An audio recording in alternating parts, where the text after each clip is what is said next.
नमस्कार दोस्तों।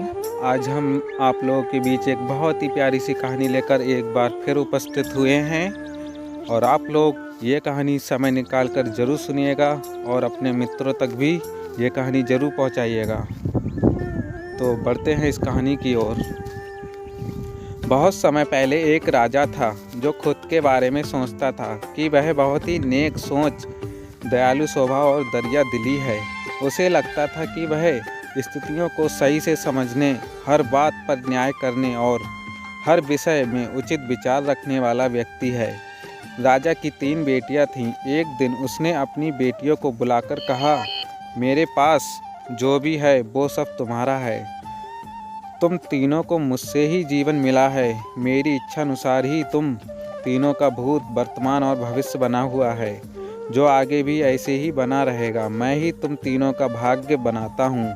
राजा की ये बात सुनकर उनकी 2 बेटियों ने शांत मन से राजा की बात में हामी भर दी, लेकिन तीसरी बेटी ने ऐसा नहीं किया। उसने कहा, नहीं, मुझे तो नहीं लगता कि आपके हाथों में मेरा भाग्य है। राजा ये सुनते ही गुस्से में आ गया।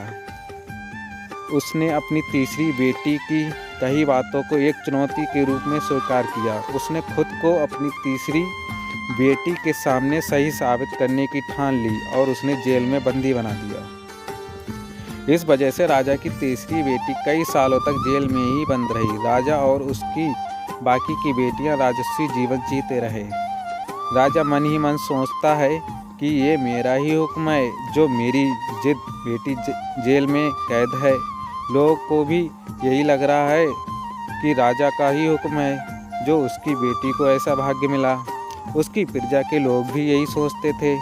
उन्हें लगता था कि राजा की तीसरी बेटी ने जरूर कोई गलत कार्य किया होगा, तभी उसे जेल में कैद करके रखा गया, वरना कोई भी पिता अपनी बेटी के साथ भला ऐसा क्यों करेगा। राजा कभी कभी जेल में कैद अपनी तीसरी बेटी से मिलने के लिए भी जाता था। उसकी बेटी बहुत कमज़ोर हो गई थी, लेकिन अभी भी उसके विचारों में कोई बदलाव नहीं आया था। मगर राजा अपनी कमज़ोर होती बेटी की हालत और नहीं देख पा रहा था। एक दिन अपने तीसरी बेटी से कहा, इस तरह से तुम्हारा जिद करना मुझे बहुत गुस्सा दिलाता है। अगर तुम इसी तरह आंखों के सामने रहीं तो गुस्से में ना जाने क्या कर बैठूंगा। मैं तुम्हें मौत की सज़ा भी दे सकता हूँ, लेकिन मैं एक अच्छे दिल का हूँ, इसलिए मैंने सोचा कि तुम अब मेरे राज्य के पास के ही एक जंगल वाली ज़मीन पर जानवरों के साथ रहोगी। राजा ने आगे कहा, उस जंगल में सिर्फ उन्हीं लोगों को रखा जाता है जो मेरे आदेश का पालन नहीं करते। तुम्हें भी अपनी जिद की वजह से मेरी बात नहीं माननी, इसलिए तुम भी अब वहाँ मौजूद लोगों के साथ अपना पूरा जीवन काटोगी। इसके बाद तीसरी बेटी को उस जंगल की ज़मीन पर रहने के लिए भेज दिया। वहाँ वह फल और सब्जियां खाने और एक गुफा में रहने लगी। उसके पास पीने के लिए झरने का पानी और ठंड से बचने के लिए सिर्फ सूरज की धूप का ही सहारा था। वहाँ की खुली हवा में रहते हुए और फल फूल खाते खाते वो जल्दी पूरी तरह से स्वस्थ हो गई। उसने वहाँ पर खेती करना भी शुरू कर दिया। गुफा को उसने घर की तरह सजा लिया। खुशी खुशी रहती थी। एक दिन वहाँ एक भटकता हुआ राहगीर आ पहुँचा। उसने देखते ही देखते राजा की तीसरी बेटी से प्रेम हो गया। दोनों खुशी खुशी वहीं रहने लगीं। उस जंगल में उन दोनों के अलावा और भी कई लोग रहते थे, जिनकी जिससे उन्हें उस जंगल को एक शहर के रूप में बदल दिया। कुछ ही सालों में राजा की तीसरी बेटी और वो राहगीर उस शहर के राजा रानी बन गए। अब उनके शहर की चर्चा दूर दूर तक होने लगी। जैसे ही इनकी जानकारी राजा को मिली, वह उस जंगल में सब कुछ देखने के लिए पहुंच गया। जब उसने वहां की राजगद्दी पर अपनी बेटी को बैठा देखा और साथ में एक खूबसूरत युवक को, तो होश उड़ गए। राजा की बेटी ने अपने महल में अपने पिता का पूरे सम्मान के साथ स्वागत किया।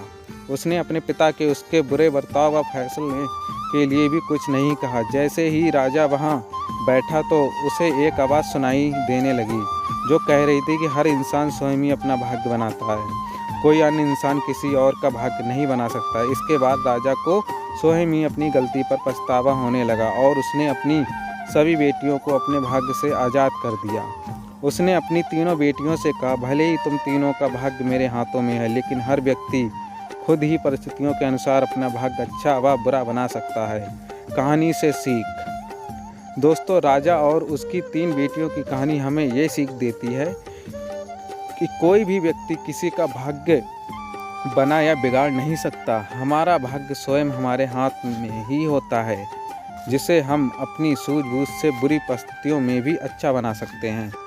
तो दोस्तों, आज की ये कहानी आप लोगों को कैसी लगी प्लीज़ कमेंट बॉक्स में ज़रूर बताइएगा, और हमारे चैनल को लाइक कीजिएगा और हमारे चैनल पर इसी तरह अपना प्यार बनाए रखिएगा, और हमारी इस स्टोरी को और हमारे चैनल को ज़्यादा से ज़्यादा अपने मित्रों तक शेयर कीजिएगा। और आने वाली कहानी के साथ हम आप लोगों के बीच जल्दी उपस्थित होंगे। धन्यवाद। जय माता रानी की।